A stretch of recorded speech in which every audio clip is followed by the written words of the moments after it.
விண்வெளியில மிதக்கிற space solar பேனல்ஸ்க்காக நாடுகள் சண்டை போடுற ஒரு எதிர்காலத்தை கொஞ்சம் இமேஜின் பண்ணி பாருங்க.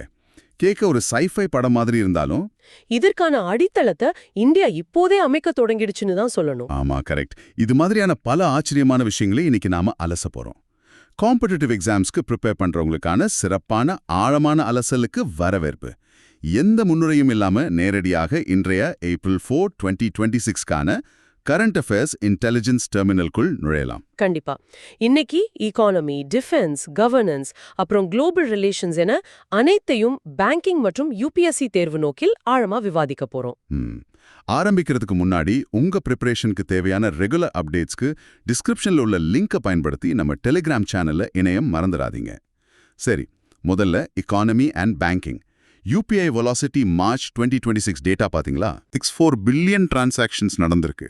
இது EOI growthல 24%. அதாவது ஒரு நாளைக்கு டெய்லி ஆவரேஜாக 730 மில்லியன் டிரான்சாக்ஷன்ஸ், அதோட வேல்யூ பாத்தீங்கன்னா 29.53 lakh crore. இதோட ஆபரேட்டர் NPCI. இது ஒரு மேசிவ் மைல்ஸ்டோன். கரெக்ட். இந்த வேகத்தை நான் எப்படி பார்க்கறேன்னா, யூபிஐயின் வேகம் புல்லட் ட்ரெயின் போல இருந்தா, அந்த ஜிஎஸ்டி மைல்ஸ்டோன் அந்த ரயிலுக்கான தண்டவாளம் போல உறுதியா இருக்கு இல்லையா? Exactly. March gross collection 2.1 lakh crore தொட்டிருக்கு. இது ஒரு 11 month ஹை. ஆமா. இதுல ஹையஸ்ட் கான்ட்ரிபியூட்டர் யாருன்னு பார்த்தா மகாராஷ்டிரா, கர்நாடகா, குஜராத் மாநிலங்கள். ஒட்டுமொத்தமா FY26 totals gross 22.27 lakh crore வந்திருக்கு. சூப்பர். பேங்கிங்ல இன்னொரு அப்டேட் இருக்கு. Government of India FRB 2028 interest rate கால்குலேஷனை அறிவிச்சிருக்காங்க. இது 6.17% per annum. ஒரு நிமிஷம். இந்த FRBக்கான வட்டி விகிதத்தை எப்படி கணக்கிடுறாங்க? ஏன்னா இது ஃபிக்ஸ்டு இல்லையே. அதான், இதுக்கு ஒரு ஸ்பெசிஃபிக் ஃபார்முலா இருக்கு. ஆவரேஜ் 182 டே T-bill yield கூட ஒரு 0.64% ஸ்ப்ரெட்டை ஆட் பண்ணிப்பாங்க. ஓஹோ, அதாவது T-bill yieldக்கு மேல ஒரு சின்ன பிரீமியம். ஆமா. இதோட secondary link NSE plus 0.35% spread. இது ஒரு 7-year மெச்சூரிட்டி கொண்ட நான் ட்ரேடபிள் பாண்ட். புரிஞ்சுது. இப்போ இன்சூரன்ஸ் பக்கம் வந்தோம்னா DSIS FY26க்கான பட்டியலை IRDA வெளியிட்டிருக்காங்க. Domestic systematically important insurance. அந்த TBTF, அதாவது too big to fail criteria தானே? கரெக்ட். இந்த வருஷம் LIC, GIC Re, NIACL ஆகிய 3 நிறுவனங்கள் அந்த லிஸ்ட்ல இருக்கு. இதுங்க வீழ்ச்சி அடைஞ்சா ஒட்டுமொத்த எக்கானமியும் பெரிய அளவுல பாதிக்கப்படும். அதனால தான் ஸ்ட்ரிக்ட் ரெகுலேட்டரி சூப்பர்விஷன் இருக்கு. பேங்கிங் ரெகுலேஷன்ஸ்ல இன்னொரு இன்ட்ரெஸ்டிங் நியூஸ் RBL பேங்க்ல 74% ஸ்டேக் வாங்க எமிரேட்ஸ் NBDக்கு RBI அப்ரூவல் கொடுத்திருக்காங்க. ஆனா இதுல ஒரு ட்விஸ்ட் என்னன்னா, அவங்களுக்கு voting ரைட்ஸ் 26% மட்டுமே இருக்கும். இது பேங்கிங் ரெகுலேஷன்ஸ் ஆக்ட் 1949 படி நடக்குது. 24% வாங்குனாங்களும் 26% தான் பவரா? பரவாயில்லையே. இது ஒரு ஸ்ட்ராங்கான ரெகுலேட்டரி சேஃப்கார்டு. ஆமாங்க. கவர்னன்ஸ் அண்ட் ரெகுலேட்டரி அலர்ட்ஸ் பத்தி பேசும்போது IRDA ஒரு CCPI டார்க் பேட்டர்ன்ஸ் அலர்ட் கொடுத்திருக்காங்க. அந்த ஆன்லைன்ல இன்சூரன்ஸ் வாங்கும்போது நம்மள அறியாமலே எக்ஸ்ட்ரா சார்ஜஸ் ஆட் ஆகுமே, அந்த டார்க் பேட்டர்ன்ஸா? அதேதான். இது சரி பண்ண இன்சூரன்ஸ் கம்பெனிஸ்க்கு 15 டே டெட்லைன் ஃபார் கம்ப்ளையன்ஸ் கொடுத்திருக்காங்க. நல்ல விஷயம். அப்புறம் SEBI approved NSE plus IGX partnership நடந்திருக்கு. இது first domestic natural gas derivatives based on GIXI. கரெக்ட்டா? கரெக்ட். இப்போ என்கிட்ட ஒரு கேள்வி இருக்கு.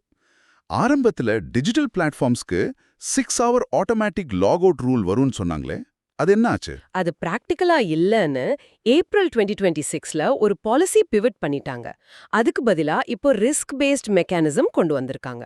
அப்போ சந்தேகமான டிரான்சாக்ஷன்ஸ் இருந்தா மட்டும் லாக் அவுட் ஆகும். ஆமா. ஆனா இது கூடவே டிசம்பர் 2026க்குள் சிம் பைண்டிங் கட்டாயமாக்கப்பட்டுள்ளது. இது டிஜிட்டல் அரெஸ்ட்ஸ் மற்றும் ஃப்ராட்ஸை தடுக்க ரொம்பவே உதவும். Super update. அடுத்ததா டிஜிட்டல் போர்ட்டல்ஸ் பார்க்கலாம். CBDT கர்சாத்தி போர்ட்டலை லான்ச் பண்ணிருக்காங்க. இது ஒரு AI சாட்பாட். இதுல PRAMBH 2026 பேக்ட் ரொம்ப முக்கியம்.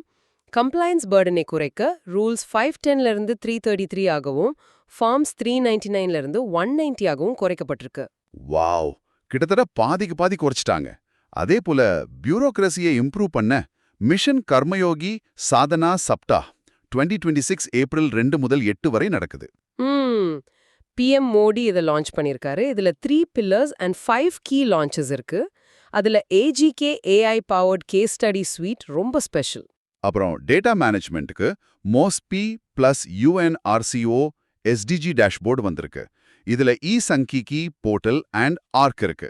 கூடவே UIDAI பிளஸ் மேப்மை இந்தியா சேர்ந்து மேப்பிள்ஸ் ஆப் மூலமா ஆதார் சர்வீஸ் சென்டர்ஸ், அதாவது ASKs கண்டுபிடிக்கிற வசதியை கொடுத்திருக்காங்க. நல்ல இனிஷியேட்டிவ். இப்போ கொஞ்சம் defence and Atma Nirbhar industry பக்கம் போலாமா? INS தராகிலி F-41 வந்து விசாகப்பட்டினத்துல கமிஷன்ட் ஆயிருக்கு. இது லியாண்டர் கிளாஸை ரீப்ளேசஸ் பண்ணுது. Built by MDL under project 17A. Project 17A. அதே போல இன்ஃபன்ட்ரிக்கும் ஒரு அப்டேட். நிஜவ் 7.6251 mm LMGs 2000 யூனிட்ஸ் டெலிவர் ஆயிருக்கு. இது PLR சிஸ்டம்ஸ் மூலமா வந்திருக்கு. ரொம்ப முக்கியமா இது மேக் இன் இந்தியா மலான்பூர் MP-ல தயாரானது. கரெக்ட். அப்புறம் பிரசிடென்ட்ஸ் போலீஸ் கலர்ஸ், அதாவது நிஷான் விருதுகள் அறிவிக்கப்பட்டிருக்கு. உத்தரகாண்ட் போலீஸ்க்கு ஏப்ரல் 2 அன்று வழங்கப்பட்டது. ஆமா, 2013 கேதார்நாத் டிசாஸ்டர் மேனேஜ்மெண்ட்ல அவங்க பணிக்காக. அதேபோல் ஒடிஷா போலீஸ்க்கு மார்ச் 30 அன்று ஆன்டி மாவோயிஸ்ட் ஆபரேஷன்ஸ்க்காக இந்த விருது கிடைச்சிருக்கு. சூப்பர். இப்போ ஆத்மமிம்பர்ல ஒரு மிகப்பெரிய ப்ராஜெக்ட் பத்தி சொல்லணும். India's first indigenous goal to ammonium nitrate facility. இது லखनपुर ஒடிஷாவில் அமைதுதானே? ஆமா, 25,000 கோடி டோட்டல் இன்வெஸ்ட்மெண்ட், மிகப்பெரியது. இதுல BHL மற்றும் L&Tயின் தொழில்நுட்ப பங்கு ரொம்ப முக்கியம். அந்த EPC LSTK பேக்கேஜஸ் பத்தி கொஞ்சம் எக்ஸ்பிளைன் பண்றீங்களா? கண்டிப்பா. முதல்ல கோல் ஃபீட் ஸ்டாக்லேருந்து கேசிஃபிகேஷன் பண்ற EPC LSTK 1 to LSTK பணிகளை BHL பண்றாங்க. ஓகே, அப்போ L&T? அப்புறம் அத அமோனியம் நைட்ரேட்டா மாத்திர EPC LSTK 3 to LSTK 4 பணிகளை L&T செய்றாங்க. இதோட capacity 2000 tons per day. Wow, 2000 tons per day. இது உண்மையிலேயே ஃபாரின் எக்ஸ்சேஞ்சை மிச்சப்படுத்தும். நிலக்கரிய ஒரு பக்கம் யூஸ் பண்ணாலும் கிரீன் டிரான்சிஷன்ல இந்தியா வேற லெவல் போயிட்டு இருக்கு.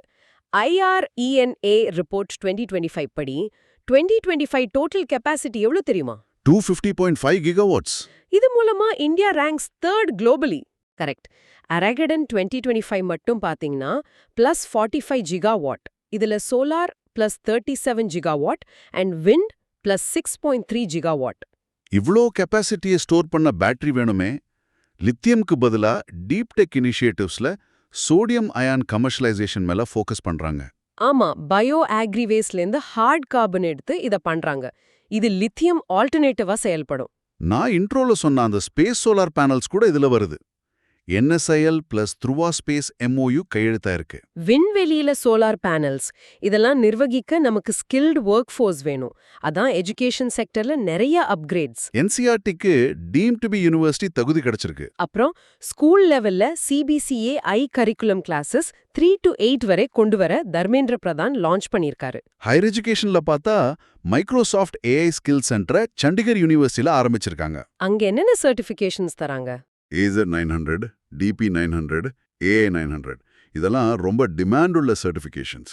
ஏவியேஷன் துறையில கூட DGCA + GSV பார்ட்னர்ஷிப் மூலம் BSc in aviation maintenance engineering வந்திருக்கு. ஆமா, 3000 ஏர்கிராஃப்ட் ஹீட்டுக்கு 10K to 12K பைலட்ஸ் பற்றாக்குறைய இது சரி செய்யும். சரி, இப்போ appointments, conservation and quick bites கொஞ்சம் பார்த்துடலாம். மியான்மர்ல 11th பிரசிடென்ட்டாக மின் ஆங் ஹலைங் வந்திருக்காரு. மங்கோலியாவின் PM-ஆக உச்ரால் ஞாமோசோர் தேர்வாகியிருக்காரு. நேஷனல் லெவல்ல கிருஷ்ணகுமார் சிங் சேல் இன்டரிம் CMD-ஆக பொறுப்பேற்றுள்ளார். பரா வம்சி ராம மோகன் வந்து பவர் கிரிட் CMD. அப்புறம் Anurag காப்பல் NMDC இயக்குனராகவும் Chanchal Kumar secretary INB-ஆகவும் appoint ஆயிருக்காங்க. என்வாயன்மெண்ட்ல CMS COP15 மாநாடு பிரேசில்ல நடந்திருக்கு. தீம் வந்து connecting nature to sustain life. இதுல 40 நியூ ஸ்பீஷீஸ் ப்ரொடெக்டட் கேட்டகரியில சேர்க்கப்பட்டிருக்கு. நெக்ஸ்ட் COP16 இன் ஜெர்மனில நடக்க போகுது. முக்கிய தினங்கள்ல ஏப்ரல் 4 வந்து international day for mine awareness. அப்புறம் ஏப்ரல் 2 வந்து இன்டர்நேஷனல் சில்ட்ரன்ஸ் புக் டே. அதோட theme plant stories and the world will bloom. Culture நியூஸ்ல ஒரு புக் ரிலீஸ் இருக்கு. Tides of time, Bharat's history through murals in parliament book by Sudha Murty. பார்லிமெண்ட்ல உள்ள 124 mural பேனல்ஸை இது ஆவணப்படுத்துகிறது. அப்புறம் ஸ்போர்ட்ஸ்ல Rassie van der Dussen, South African batter, retire ஆயிருக்காரு. இவ்ளோ பார்த்திருக்கோம். ஆனா எக்ஸாம்க்கு ப்ரிப்பேர் பண்றவங்களுக்கு இது எப்படி ஈஸியா ஞாபகம் வச்சுக்கிறது? இத 3 முக்கிய ட்ரெண்ட்ஸா சுருக்கலாம். சொல்லுங்க, அந்த மேக்ரோ கனெக்ட் என்ன? முதல் தூண் வந்து டிஜிட்டல் ஃபார்ட்டிஃபிகேஷன் அண்ட் ட்ரஸ்ட். அதாவது சிம் பைண்டிங், கார் சாத்தி போர்ட்டல், இதெல்லாம் இந்த கேட்டகரியில வரும். ரெண்டாவது தூண் deep tech Atma Nirbhar, coal to ammonium nitrate project, sodium அயலான் பேட்டரிகள், INS தாரகிரின்னு தற்சார்பு இந்தியா முயற்சிகள். அண்ட் மூணாவது ஆக்சிலரேட்டட் கிரீன் டிரான்சிஷன். அந்த 250.5 கிகாவாட் கெப்பாசிட்டி, ஸ்பேஸ் சோலார், அப்புறம் CMS COP15, இதெல்லாம் பசுமை மாற்றம். Excellent summary. இப்போ டெர்மினல் அசஸ்மெண்ட், அதாவது எக்ஸாம் Q&A செஷனுக்கு போயிடலாம். நான் கேள்வி கேட்குறேன், நீங்க டக்குன்னு பதில் சொல்லுங்க. நான் ரெடி, கேளுங்க. Q1 FRB 2028 இன்ட்ரெஸ்ட் ரேட் எவ்வளோ? 6.17%. Correct. Q2 sim binding deadline என்ன? டிசம்பர் 31, 2026. Q3 ஐரீனா 2025 கெப்பாசிட்டி எவ்வளோ ஆட் ஆச்சு? டோட்டல் எவ்வளோ? Added in 2025 வந்து plus 45 gigawatt, total 250.5 gigawatt. Super. Q4 UPI March 2026 value and volume. Volume வந்து 22.64 billion transactions, value 29.53 lakh crore. Q5 DSIS for FY26 என்னென்ன companies? LIC, GIC Re, அப்ரோ NIACL. Q6 கோல் கேசிஃபிகேஷன் பண்ற entity யாரு? அது BHEL. Q7 ஆப்ஷன்ல எது not a Microsoft AI shirt அப்படின்னு கேட்டா? ஆப்ஷன்ல CS 500 இருந்தா அதுதான் தப்பான பதில். பர்ஃபெக்ட். லாஸ்ட் கேள்வி. Q8 CBDT campaign reducing rules எது? அது பிராரம்ப் 2026. பிரமாதம். எல்லா 8 கேள்விகளுக்கும் கிளாரிட்டி கிடைச்சிடுச்சு. உங்களுக்கு இந்த ஆழமான அலசல் ரொம்ப யூஸ்ஃபுல்லா இருந்திருக்கும்னு நம்புறோம். ஆமா, மறக்காம டிஸ்கிரிப்ஷன்ல உள்ள லிங்க் மூலம் டெலிகிராம் சேனல்ல இணைஞ்சுக்கோங்க. நிறைய அப்டேட்ஸ் காத்துட்டு இருக்கு. கடைசியா முடிக்கிறதுக்கு முன்னாடி ஒரு சின்ன சிந்தனை. ஆரம்பத்துல ஸ்பேஸ் சோலார் பேனல்ஸை பத்தி பேசணும். இப்போ நாம லித்தியம்க்கு பதிலா சோடியம் அயான் டெக் பண்றோம். இனி வருங்காலத்துல எரிசக்தி போர்கள், அதாவது எனர்ஜி வார்ஸ், பூமியில நடக்குமா அல்லது விண்வெளியில நடக்குமா? கொஞ்சம் யோசித்து பாருங்க. உங்களுடைய தேர்விற்கான தயாரிப்பு சிறப்பாக அமைய வாழ்த்துக்கள்.